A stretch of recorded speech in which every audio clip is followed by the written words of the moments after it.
in a confrontation of champions as they come toward the top of the stretch. And they're into the stretch, and here we go. Songbird set down. Beholder is alongside. The 7-year wait is over. American Pharoah is finally the one. American Pharoah has won. He's just perfect, and now he's just immortal. Here's the winner, desperately close. 'Tis now wins it for America.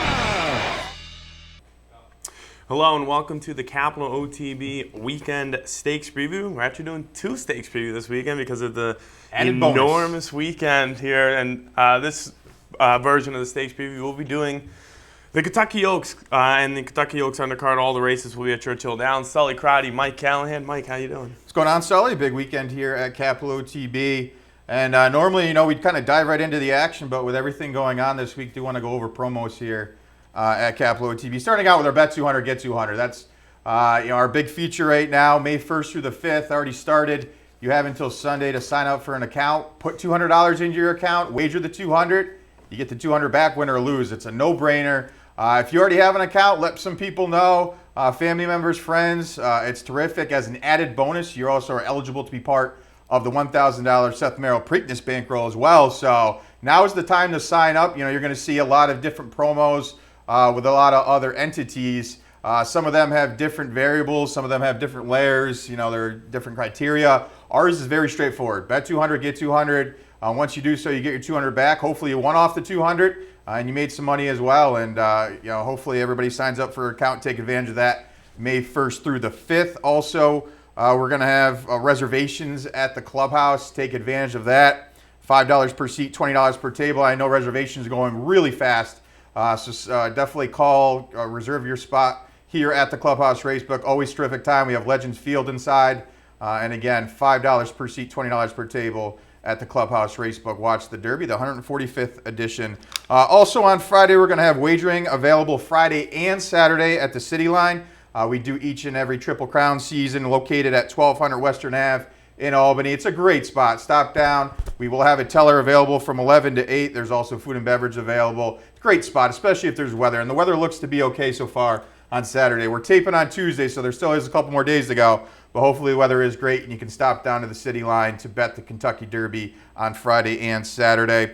Also want to go over advanced wagering. Advanced wagering will be offered on Friday. It'll also be offered on Thursday, but when this probably airs, that day would have already passed. But also available Thursday and Friday, so you have a chance to bet the Kentucky Derby in advance if you have something going on Saturday. So take advantage of that. And then also, Saturday, the $2,000 bankroll. How are you feeling going into it? A lot of pressure on us right now. I have the early part of the card, so obviously. Bet leadoff, right? First time you ever bet leadoff, right? First time ever bet. We're two bigger guys, so we usually bat like, what, 4, 5, 6? For the Breeders' Cup, I was last, and then last year, I believe I was last as well. So batting leadoff, so a little bit of pressure there, but then obviously I still have a couple plays for the Derby. Still, halfway through the week, I have no idea where I'm going to go.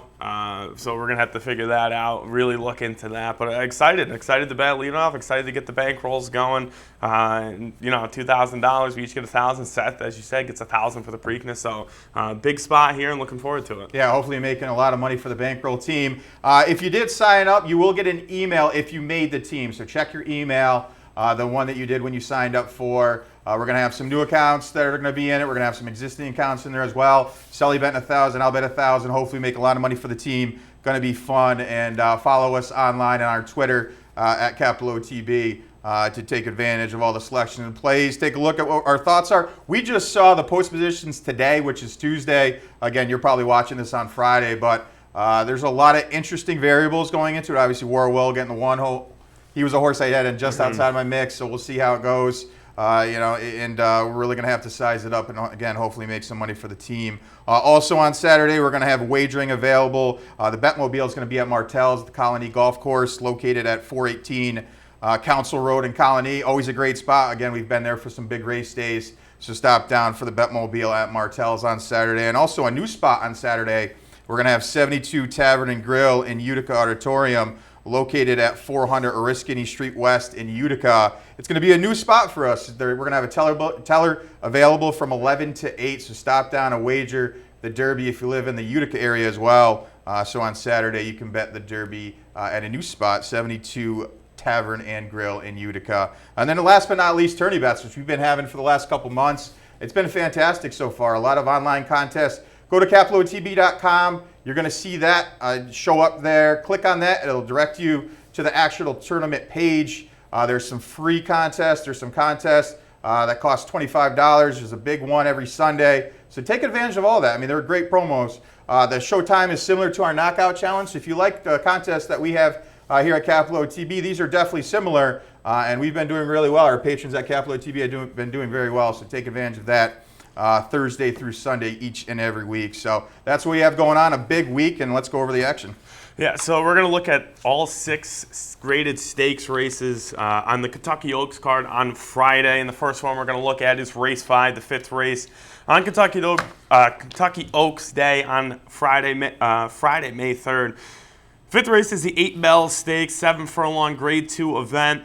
$250,000 on the line for 3-year-old fillies. The 6th race, it is the Edgewood, 1 1/16 on the turf course, grade 3 event. Race number 7 at Churchill on Friday. 1 1/16 is the distance grade 2 event, the Alysheba main track, grade 2 event, $400,000 for 4-year-olds and up. Race number 8 is a grade 1 event, 1 1/16. The Troienne, I always have trouble saying that one. Grade 1 event, $500,000 on the $500,000 is the purse. This is for fillies and mares 4 and up. Race number 10, this is 5.5 furlong turf sprint, the Twin Spires. This is a grade 2 event. And then the highlight on Friday, race 11 at Churchill. This is the Kentucky Oaks grade 1 event for 3-year-old fillies going 1 1/8 miles. Yeah, 6 stakes races on this stakes preview for the Oaks Day. And don't forget, 10:30 post. So an early post Friday and Saturday. Take advantage of the early post times and get your wagers in accordingly. But we will go over race number 5 to kick it off, the 8 Bells, which Sully alluded to. You're going to see a field of 9 pop up on the screen here in a second. And you're going to see the morning line favorite here of Mother at 3-1, lukewarm. I think this is a wide open race. I respect Mother. We both have some replays that we're going to show of our top horses in here. But a horse that last time finished a good second off a layoff at Keeneland over a sloppy surface. The time to me is a little bit weird. I know it was about 7 furlongs, so that's why the asterisk there. But for me, it's just a horse that time and time again runs a good race, but doesn't seem to get the job done. Earlier on in the career, I think the horse was a little bit better than is now. I'm going to take a shot at beat against her. What were your thoughts? I know you have a replay to allude to your top choice.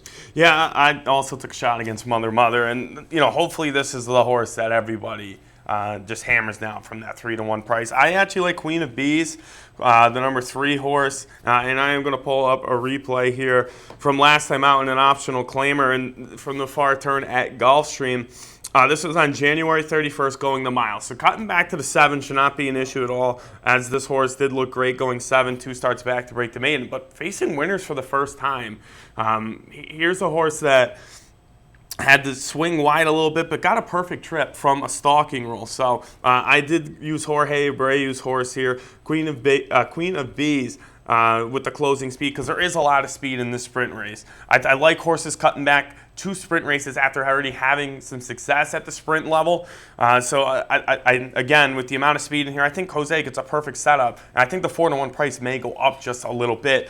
Del Mar Rey for me in the second spot, 5-1, I think is fantastic value for this horse that was in a grade 1 event a couple starts back against Bellafina, who's going to be the favorite in the Kentucky Oaks. Had a bobbled start 2 starts back, but last time out broke the maiden very impressively. Was not terrible leading up to that grade 1 event. Ran into grade 2, still is a maiden with Stuart Elliott aboard at Del Mar sprinting. Ran a really nice second, again behind Bellafina. So I think 5-1 for Del Mar May is really a really nice price.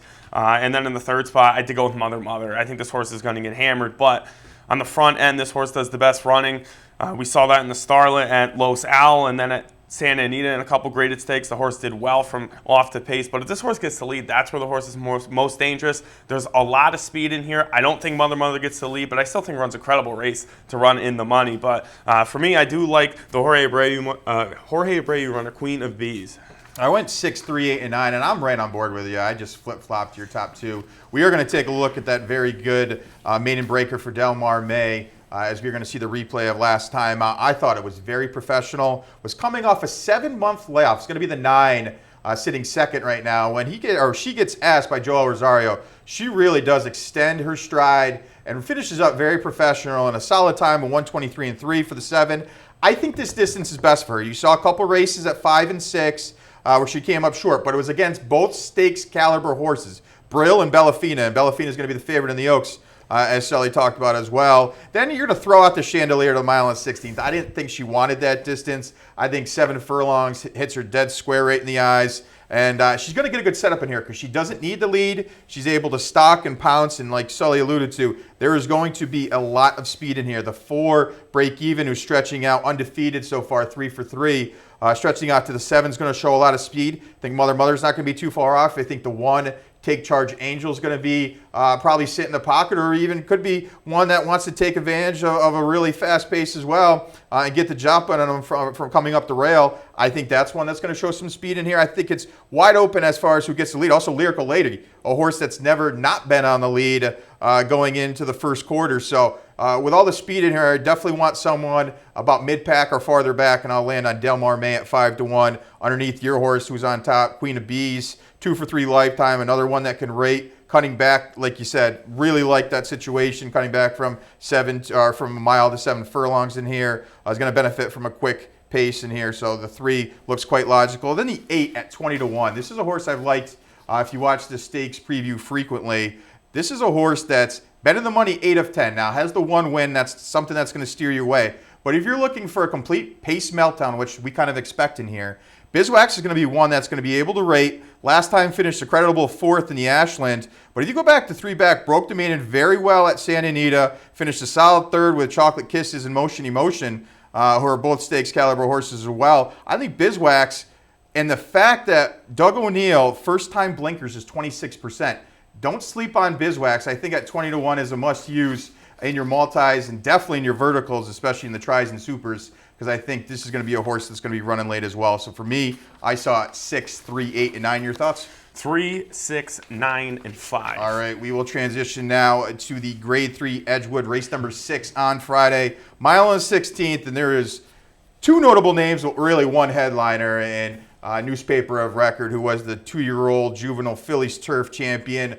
Unbelievable performance. We're actually going to see that on replay. I know at 3-5 on the morning line, short, but this is the horse that if you go back to the Breeders' Cup and you remember one race, this was a race I think that blew people away. She ran faster than the boys. She ran faster than the boys by a full second. And a second in horse racing terms is about 5 lengths. So she's about 5 lengths ahead of the boys. She demolished this field. We both tried to take a shot against her in this race. We weren't sure how good she really was, but boy, was she really good. She had, I had flashbacks because Lady Eli is my favorite horse, and she won this race, the juvenile turf for fillies. And man, she actually might have been better than Lady Eli when she won at Santa Anita back in 2013 or 2014. But unbelievable performance. She's going to make her 3-year-old campaign. Again, the price isn't going to be anything that anybody wants in here, but if you try to use her on top, use some underneath the horses to try to make a decent exact or super, or maybe you actually played against her, I'm not sure, but what were your thoughts on newspaper record and the rest of the field? I'm not going to try to beat this horse again. As you said, just really impressive. Beat the boys last time out. And,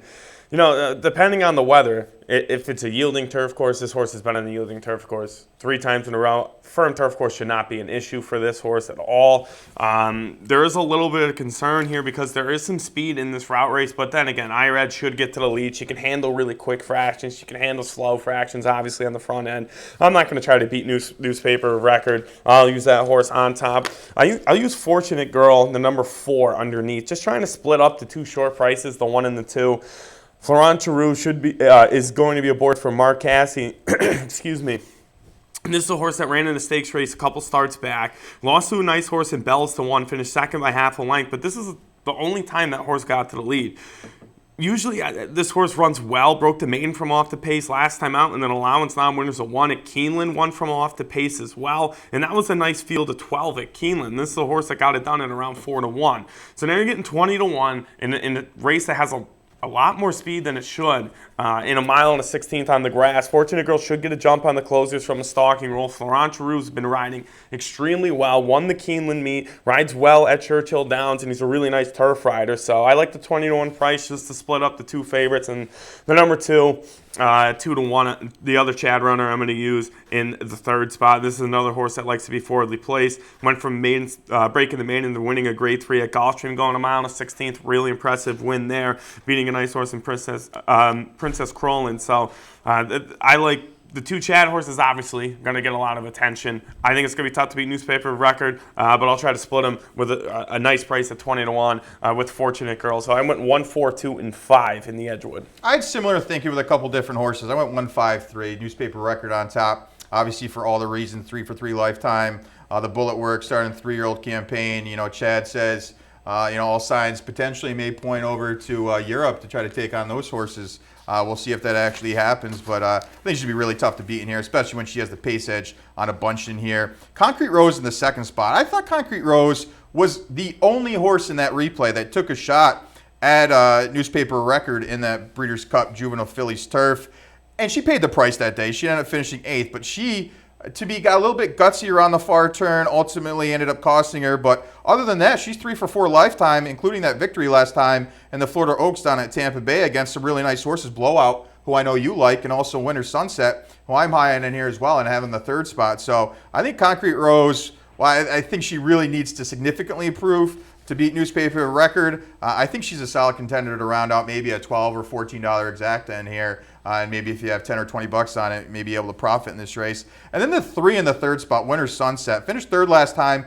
to Concrete Rose. But you go back to those 2 victories down at Fairgrounds, I thought they were quite impressive. Now, don't let the time fool you in that 2-back race at Fairgrounds, going 142-1 for a mile. Now, most of the time people will say, well, that's incredibly slow. But the track was a little bit weird that day. You go back, watch all those races, and the times were a little bit off. Was able to close from 3 lengths off, going 26 and 52-1. So I think this horse has a lot of ability and is eligible to improve. And take a look at that April 26 workout, 58-4, first of 8. I think this horse is ready to roll and could be an exact or a try horse in here and round out those situations. And then I'm going to take a stand against the 2 in here. I just think you're talking 2 different types of surfaces. I respect the horse. Big purchase of $1.25 million, 2 for 3 lifetime. Both of those victories being done at Gulfstream. But again, Gulfstream firm turf comparative to Churchill's deeper surface, I think, is a little bit different. And again, I'm just looking for a little bit of value in here. I'm just going to try to use, a 1-5 exacta or a 1-3 exacta in here, see if it happens. Maybe the 2 kind of regresses in the 4th career start. We'll see what happens. So again, my thoughts are going to be 1-5-3. Your thoughts one more time? 1, 4, 2, and 5. All right, we'll take a look at the Churchill 7th now, the grade 2 Alysheba. You're going to see a field in here of 11, with the odds-on favorite being the number 1, McKinsey, who's going to go out for Bob Baffert, Mike Smith, 8-5 on the morning line. You're also going to see some money go on Seeking the Soul, who's going to be coming back from Dubai off of a lackluster effort, finishing 8th in the Dubai World Cup. But we are going to see a replay because I do like McKinsey in this spot. We're going to take a look at the Malibu. Now, the last 2 for McKinsey have been heartbreaking losses, finishing 2nd by a nose to Gift Box a couple weeks ago in the Santa Anita Handicap and the San Pasquale. But the really good McKinsey you're going to see show up here in the 7 furlong Malibu. Horse on the way outside, going to be the number 13. And when Mike Smith pretty much sets this horse down, he's like a rocket ship in here. And this is a good quality field. Again, this is a grade 1 race. He's just going to stretch his legs and go clear by an impressive 4 3/4 lengths. I thought this was a very good race. I know the last 2 have been heartbreaking performances, but they've been 100+ buyers in here. And if you're taking a look at the rest of the field, there's really some, if you just take a look at buyers alone, there aren't many horses that can really run with them. And the workouts have been quite strong. First of 43 on April 27th, going 5 furlongs. I think this horse is in rock solid shape, and I just thought it was too tough to beat. I had that horse on top. The 6 underneath in Still to Regard, 8-1 on the morning line. A horse that tried turf last time, ultimately got beaten by a neck, but that was off of a 5-month layoff. I think 2nd off the layoff, Chad Brown, 25%. I think in Still Regard, a little bit of a price can run out the exacta. And then the 3rd spot, Copper Bullet, the 11. Take a look at the 2-back race in the Razorback, faced Coal Front. Coal Front went on to win the Godolphin Mile in Dubai on Dubai World Cup night. And then also the 3rd place finisher, Rated R Superstar, came back to win after this race as well. So that second place performance by Copper Bullet was very good. 15-1. I'm not thrilled with the post of post number 11, especially going 2 turns, going the mile and 16th with that run into the first turn. But I think this is a horse as a value play in here that could absolutely shock the field at a big price. So for me, I had a 1, 6, 11, and 8. What were your thoughts? I actually like Copper Bullet on top. I have 11, 1, 8, and 2. Copper Bullet, as you said, 2 back, losing the cold front by a neck in that Razorback at Oaklawn. Obviously, that was a nice performance. But last time out, this was a horse that was towards the outside stall as well. I didn't think ran a bad race at all. Finished 5th by 5 that day, but lost the Core Belief, Silver Dust, and Lone Sailor. Silver Dust won previous to that start. Lone Sailor came back and ran a huge race against Quip at Oaklawn on Arkansas Derby Day.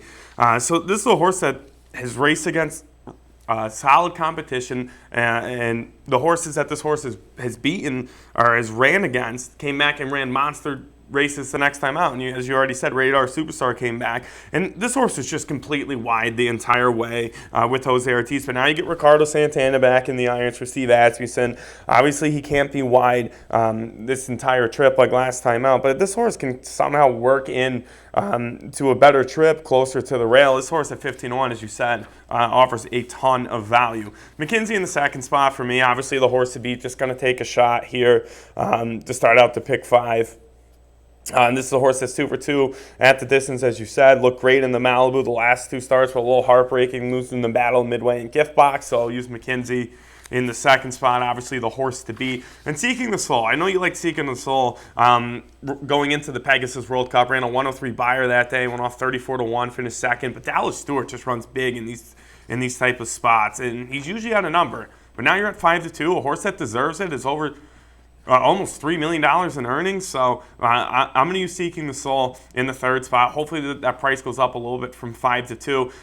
With the amount of speed in here, Seeking the Soul could get the ideal trip because there's a lot of speed to the outside, obviously to the inside with McKenzie and Tom Satat. Have some speed. So Seeking the Soul could close into some really nice fractions at 5-2. So, and this is a horse that's running the money 8 to 10 times here at Churchill Downs, and it's been competitive pretty much in all 10 starts. So I'll use Seeking the Soul in the third spot. But this is a nice Alysheba race. I went 11-1, 8-2. And again, I went 1, 6, 11, and 8. That's going to bring us to our break, though. We come back, we'll take a look at 3 more on a terrific Kentucky Oaks Day. Stay tuned.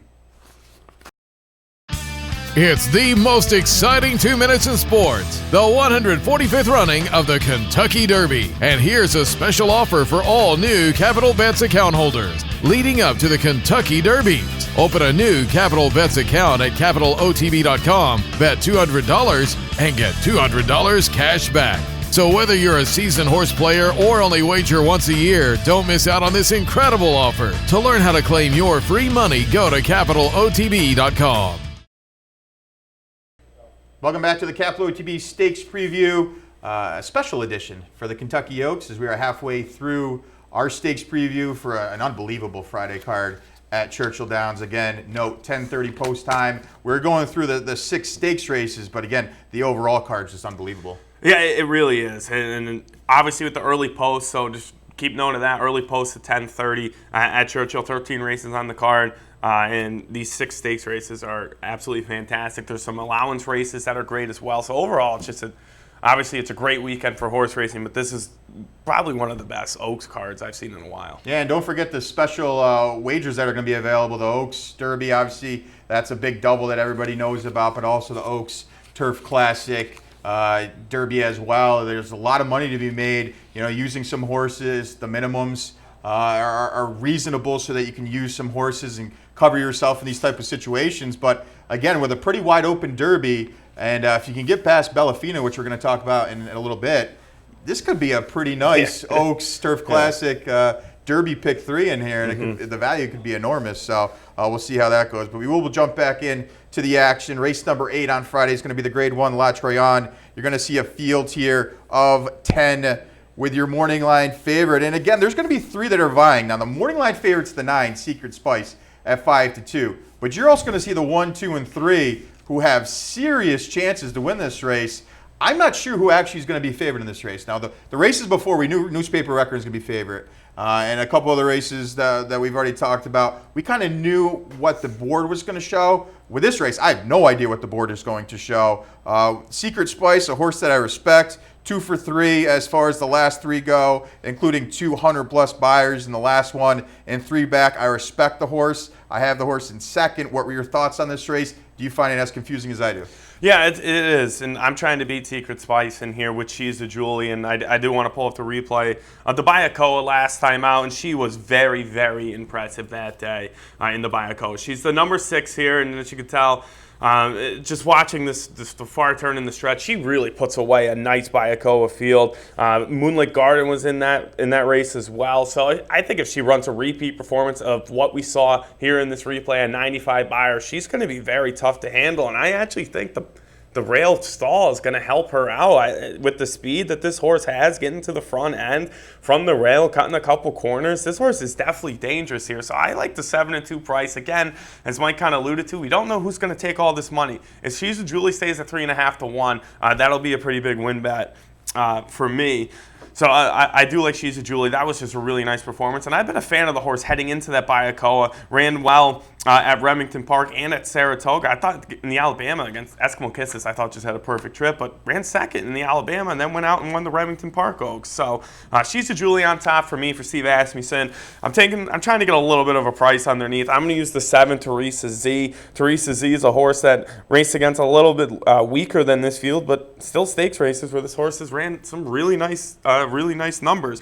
Was going a mile and an eighth, so going to the mile and 16 should not be an issue. This horse is running the money 3 times already at that distance, but the closing speed factor, this horse can close against really slow numbers, and we saw that at Delaware Park where this horse was sitting 6x4 and finished 3rd that day behind Elite. Also ran well against Wildcat, who ran a really nice race here at Churchill Downs in the fall on Breeders' Cup Day. So this is the horse I think can revert back to some of those earlier numbers against Wildcat, against Elite, against Byrne. This is the horse at 15 to 1. In the closing speed, I think John Velasquez will have a really nice trip here. And then the 9 Secret Spice. Again, a horse I didn't know what to do with, but I didn't want to leave out of my top 3 just because this is a horse that looked really great in that Beholder Mile at Santa Anita. The one question, obviously, can this horse go a mile and a 16th? After that last race for Richard Baltus, yeah, that horse I think could go to a mile and a 16th. But at the price, and this horse not ever going a mile and a 16th, I'm taking the shots against Secret Spice. Hopefully that horse takes money. Hopefully She's a Julie goes off at a better price at 7-2. But this is a nice field. So for me, I have 1, 7, 9, and 3. I had 1, 9, 2, and 5, and I landed on your top choice as well. She's a Julie. I'm hoping, like you were hoping, that the 7-2 is going to stay, but I have a feeling that this horse is going to go off as the favorite just based on the way the race sets up. There's a lot of speed in here. The 4, who's never been off the speed in the last 3, is going to go. Divine Miss Gray, a horse that's always been speedy, but does like at Churchill, is going to go, and it is a horse that is a serious contender as far as the morning line shows you. I also think there are going to be a couple horses forwardly placed, like Secret Spice, like Golden Award, potentially a couple others in here. But I think She's a Julie is going to be able to be forwardly placed and sit the pocket in here and sort of dictate what happens in front of her, and then from there be able to angle out and get the job done. She's already won twice in 4 lifetime starts at Churchill Downs, including the Maiden Breaker and a nice optional one other than that she won back in 2018. I think she's coming in very good form. I think the pace sets up perfectly for her. I think Ricardo Santana and Asmussen, who have just been unbelievable of late down at Oaklawn and everywhere else, I think this horse is going to be very good. 7-2, hope it holds on top for me. And then the 9 underneath in the second spot for all the reasons that just show up on paper. A horse that the 100-plus buyers look good. I just don't know, because the horse has been out on the West Coast, if this horse can translate it to the East Coast. Different type of surface. We'll see if it happens in here. And I think the price is going to be a little too short for me to want to put on top. Then the 2 in the third spot, Blue Prize, a horse that's coming off of a very long layoff. We haven't seen this horse run since the Breeders' Cup back in November 3rd. So that layoff's going to be a huge question mark. The workouts have been solid enough. And this horse loves Churchill Downs. 3 for 6 as far as wins goes, and 5 for 6 as far as first and second place finishes at Churchill Downs. So I think this horse, really the only concern is the layoff. If you can get past that, this horse has a very, very good shot of running a big effort. So for me, 1, 9, 2, and 5. Again, your thoughts? 1, 7, 9, and 3. All right, we'll take a look at the 10th on Friday, which is going to be the Grade 2 Turf Sprint. You're going to see a field in here of 9, and you're going to see a couple horses that you know, but you're going to see one headliner. in World of Trouble. 1-1 on the morning line. You're going to see Manny Franco, Jason Service. This horse has just been on a tear. If you go back, take a look at the last 6. The lone beat was to Stormy Liberal in the Breeders' Cup, but that was a ding-dong down to the wire. Ended up losing that by a neck. Stormy Liberal just raced against Blue Point over in Dubai in the Al Kayon and finished 3rd. I thought it was a very good effort. 100-plus buyers all over the place. This horse has been good on dirt, has been good on turf, is actually going back to the turf. I actually would prefer this horse on turf over dirt, even though on either surface this horse is still very, very good. Tough for me to go against World of Trouble. What were your thoughts? Yeah, I couldn't go against World of Trouble, and as you said, this horse looked great on the dirt last time, and I saw it in person in the Carter on Wood Memorial Day. So a horse ran a 100 buyer that day. It's Service and Michael Dubb. Obviously, those two win a ton of races together, but Manny Franco's going to be in the irons again, so that's nice to see. After Irad ran the horse extremely well at Saratoga and then at Gulfstream. But this is definitely the horse that you need to be. If you're playing a late pick 4, late pick 5, 20-cent pick 6, this is, I think, your single. So you could take some shots underneath to try to get a little bit better of an exacta here, and I kind of did that. I went with undrafted number 8, who is owned by Wes Welker. So this is a horse that looked great the last couple of starts. I even thought the race at Keeneland, the Woodford over the fall, wasn't a bad effort at all. Lost to Bacharo that day, a horse that's 5 for 5 at Churchill Downs, a horse that has a really nice closing speed for Wesley Ward. Last time out, sprinting, this horse was 12 and then 13 lengths off the lead. Was able to win that day against not a bad allowance field. Kid Perfect was in that field, and then, as I said, I thought the Keeneland race, the Woodford, was a little bit better than what we expected. Was in the 6th path the entire way. Still finished 7th by 3 that day against a really nice deep field. So I'll use undrafted at 8-1 underneath of World of Trouble, and then the number 5 in the 3rd spot. Chaos Theory is another closing speed horse for Brendan Walsh. So obviously it's a turf sprint. There's a lot of speed in here. I'll use the probably the best sprinter on the turf here that we in the race, but is the speed of the speed. And then I'll try to catch this horse with a couple closing speed horses. Chaos Theory is one of those horses that has a nice closing kick. So I didn't think the trip was great last time out of 28-1. Still finished 4th by 2 from 10 lengths off the lead. So I'll use Javier in the closing speed for Brendan Walsh. So in the sprint for me, I went 6, 8, 5, and 1. I went 6, 9, 1, and 8. And obviously for all the reason that you talked about World of Trouble, there doesn't seem to be a ton of speed in here. I think the 1 and the 6, the classes of the field in here, are going to be the ones vying for the speed in the lead here going into the first quarter. But for me, World of Trouble doesn't need the lead in here, so I actually expect Bound for Nowhere to have the lead from the rail. They're going to have to break quickly. World of Trouble sitting probably about a half a length or a neck off of the speed. Collars them at the top of the stretch. So for me, World of Trouble, just based on the way the race shapes up and how good this horse has been of recent, you have to use on top. The 9, though, for me, Will Call, is a horse that you're going to want to use at 10-1. And there's a really nice stat for Brad Cox. Second off the layoff, 31%. This horse last time out was closing from 9.5 back, going a quick 5.5 at Keeneland. Was able to close up to only beat 2 3/4 that day. I think needed that off of a 6-month layoff. Now second off should be much more fit. Loves Churchill Downs, 2 victories and 3 lifetime starts. And had to be fanned again last time out really wide. I think can only improve. Brad Cox, obviously the stats show that he improved significantly with this type of move. And 10-1, if you're looking for a 1-1, 10-1 morning line exacta anyway, I think this could be a nice one in here, paying maybe $25, $30. So I'm going to do a 6-9 exacta in here, and then the 1 in the 3rd spot. Just based on the buyers alone, I do think this horse is going to be on the lead, may get softened up by World of Trouble. Ultimately, that may cost this horse the race. But it's definitely a serious contender for Wesley Ward, who's just been winning on everything, specifically his 2-year-olds. But it just seems like this time of year he really flourishes. So I'll go 6, 9, 1, and 8 for me in the 10th. What were your thoughts one more time? 6, 8, 5, and 1. All right, we will take a look at the big one on Friday. The Kentucky Oaks that was drawn on Monday at around 11 o'clock. You're going to see a field in here of 16 with 2 also eligibles, the 15 and 16. And you don't see this very often, but you're going to see the 15 Dunbar Road, the also eligible, as the second choice in this race. We were talking about it in the office. Not very often you see that. No, definitely not very often, especially because this is a horse that ran a really credible race in the Gulfstream Park Oaks. So it's a shame the horse didn't get in, but honestly, I don't think I've ever seen the second choice as an A. Yeah, the morning I think favorite's going to be Bella Fina, and deservedly so. 6 for 8 lifetime as far as wins goes. undefeated so far in 2019. I mean, I guess the only concern when you're taking a look at Bellafina, and she's been very sharp of late, beating nice horses like Chasing Yesterday's Fleur de Lamar, also beat Mother, who we talked about earlier on in the stakes preview. But the only concern is the fact that she did run at Churchill Downs last year in the Breeders' Cup Juvenile Fillies. She was the favorite, and that was her worst race of the career. She finished 4th, beating over 9 lengths that day.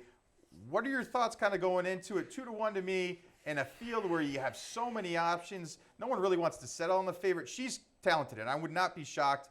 And we're both fans of Flavien Prat. Yeah. I'm going to try to take a stand against her. I'm not shocked if she wins, but for me at the price, you just had to go somewhere else. Yeah, at the price, I did go somewhere else, and as you said, because we are both pretty big fans of Flavien Prat, and it's nothing personal, Flavien, it's just business here, and so I'm trying to beat the horse here, and this is like last year. There was a lot of speed last year in the Oaks, and the speed kind of held up with Monomoy Girl, but with the amount of speed in here, I think Bellafina is going to have a really tough time. So I'm going with the horse off the pace, and that is Champion Anyone, the winner of the Gulfstream Park Oaks. And I do want to bring up the replay of the far turn in the stretch of Champion Anyone in the Gulfstream Park Oaks. And this is a horse that I think had a really nice trip with Chris Landeros and for Ian Wilkes. She's the number 5 horse here, but as you can see, she really gets the job done here against a really nice field. And Dunbar Road was in there, Cookie Dough was in there, and Jaywalk. Not Jaywalk, but Dunbar Road, who is the second choice in here. But she gets it done, and it's a really nice effort there. And I don't think she's going to be that close to the pace, so I don't think she's going to be asking a lot like she did here on the far turn. I think she's going to be farther off the pace like we saw in the Devona Dale and then in the Forward Gal, where the horse went the mile and then the 7 furlongs. For the first time stretching out in a while since November, I thought that was a really nice effort in placing the horse close to the lead, knowing you're going to have a little bit of a jump left. I thought that was a really nice move by Chris Landeros, but today, on Oaks Day, I don't think the horse needs to be that close to the pace. This horse does have a nice closing kick, and we saw that in the Devona Dale, and we saw that in the Forward Gal. So I'm going to try to win from off the pace. I love the price at 6-1. Ian Wilkes has a lot of success at Churchill Downs as well. I'll use Champion Anyone on top. The 14 for me, I'm going to use in the second spot as Restless Rider. Restless Rider, another horse that should be forwardly placed, but the outside stall, again, I don't think Brian Hernandez is going to be in that big of a hurry to get to the lead, even though this horse does its best running really close to the pace. But a couple starts back, this horse was sitting 3rd in a stalking roll, lost by a nose to Leora, who's the number 9 in here at 20-1. I'll use Restless Rider from the outside stall, and then Bellafina for me in the 3rd spot. I think the horse runs a big race. I think eventually gets caught by some horses from off the pace. But an interesting horse is Sarageni Empress as well, who's got a lot of speed. I'll use in the 4th spot. But I think the speed gets caught. That's why I'm going to use the 2 horses that I think are going to be on the lead in my mix. But for me, I like Champion Anyone and Chris Landeros to win the Kentucky Oaks. Did you copy off my sheet? We've done 50 shows, and I don't think we've ever had the top 4 in the exact order, but I have 10, 14, 4, 13, and those are the 4 that you just talked about in the exact order. Champagne Anyone, I gave the slimmest of margins as far as the horse that I wanted to use on top over Restless Rider, and it was strictly on the fact that Restless Rider drew the 14, and it's not ideal in this type of situation. Obviously, Restless Rider is a horse that can be forwardly placed, but I'm just so afraid that the horse is going to be fanned out so wide we're going to lose all chance around the first turn. So I had to use the horse in the second, but for all the reasons you talked about, Champagne Anyone on top, the number 10 at 6-1. Winner last time out. I think the 1 1/8 is a distance that this horse wants to go. I think there's enough speed from motion to motion. Jaywalk, a bunch of others in here that are going to be forwardly placed. Bellafina's not going to be too far off, where they're just sort of making premature moves in this type of situation. I think Champagne Anyone can sort of sit. Chris Landeros has been aboard for all 7 starts. And this horse just seems to be rounding into form. The last 2 workouts have been quite solid, and this horse has been, sort of a little bit of a buzz horse going into this race, hoping that the 6-1 holds, offers some good value. Use that horse on top. Restless Rider, for the reason I just talked about. Back-to-back solid second-place finishes. And the one that last time out was in the Ashland. We kind of thought when we watched the race that Restless Rider was going to engulf that field, go by easily, win that race by open lengths. But she sort of idled down the stretch and ended up finishing second, beating a neck. Maybe it could have been that she was coming off a 6-month layoff. Maybe she was a little bit short that day. But the workout sense have showed that she's really improved. I think second off the layoff for Ken McPeak, this horse could be in rock-solid form. Only concern, again, is the post. If we get a good trip and Brian Hernandez is able to navigate it, and again, this is his home track. So if there's anybody that you're going to want on here in this type of situation is a hometown jockey in Brian Hernandez Jr. So I use the horse in the second spot, and then the third spot, Bellafina, for all the reasons that you talked about as well. Horse that's 6 for 8 lifetime, going to be the deserved favorite in here, just based on the fact that this horse we bet down so much. Try to go for some value elsewhere. And then Serengeti Empress. Now, you're going to see Serengeti Empress. This is an all or nothing horse. So while Sonny and I have this horse 4th spot, we either expect her to win or we expect her to run like 10th in this type of situation. You take a look at her PPs. She won by 19, she won by 13, then she finished 7th by 17. Then she won by open lengths again, then she finished 7th by 50. So she either wins by a ton or she loses by a ton. Her workouts have been outstanding. The last two, 58-1 for 5 furlongs, first of 30. 47 flat for 4 furlongs, first of 33. Going off for Tom Amis. Now, he said that she bled last time. And that they were able to fix the situation, that she's just been unbelievable since. You're going to see Jose Ortiz aboard, 8-1. That's my wild card horse in here. And if you're in my multis type of situation, I'm definitely going to have Serengeti Empress on my ticket. So for me, 10, 14, 4, and 13. And again, you probably have the same thing. The same order, 10, 14, 4. All right, hopefully great minds think alike. All right, that's the stakes preview for this week. Again, don't forget the Bet 200, Get 200 running right now. Go sign up for an account. Put $200 in your account, bet the 200. Win or lose, we give you the 200 back. It's really a no-brainer. There's no stipulation to it, and it's a terrific time to sign up, so take advantage of that. Let your friends, family know as well to take advantage of our Bet 200, Get 200. Also, the Kentucky Derby here at the Clubhouse Racebook.